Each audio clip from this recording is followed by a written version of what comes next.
Hello everyone, and today is Monday, December 14th. Happy birthday, Mom. And today the church celebrates the feast of Saint John of the Cross. Saint John of the Cross was a Spanish Carmelite priest and mystic who lived during the 1500s.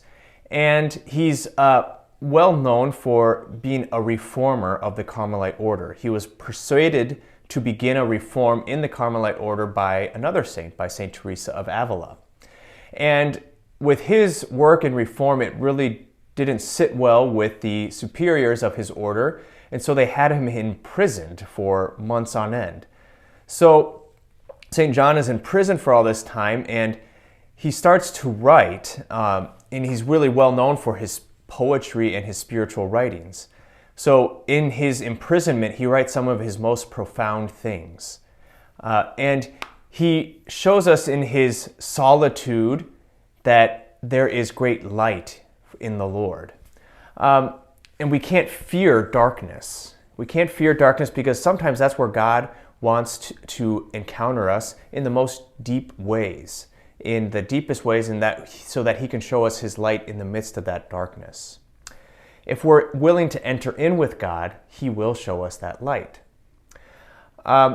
He says, this is something of John of the Cross, he says, "Never give up prayer, and should you find dryness and difficulty, persevere in it for that very reason. God often desires to see what love your soul has, and love is not tried by ease or satisfaction." St. John shows us that God wants to see what depth our love has. He's not trying to test us all the time, but in those moments when there is dryness or when there is darkness, God wants to see if we will cling to him in those moments. So as we enter the second half of the Advent season, we ask the Lord for that grace to enter in more deeply into prayer, into even those places that have darkness or might have some difficulty in them. So that when in our experience of those, and by clinging to the Lord in the darkness, we might experience the light even more when he comes at Christmas and at the end of all time.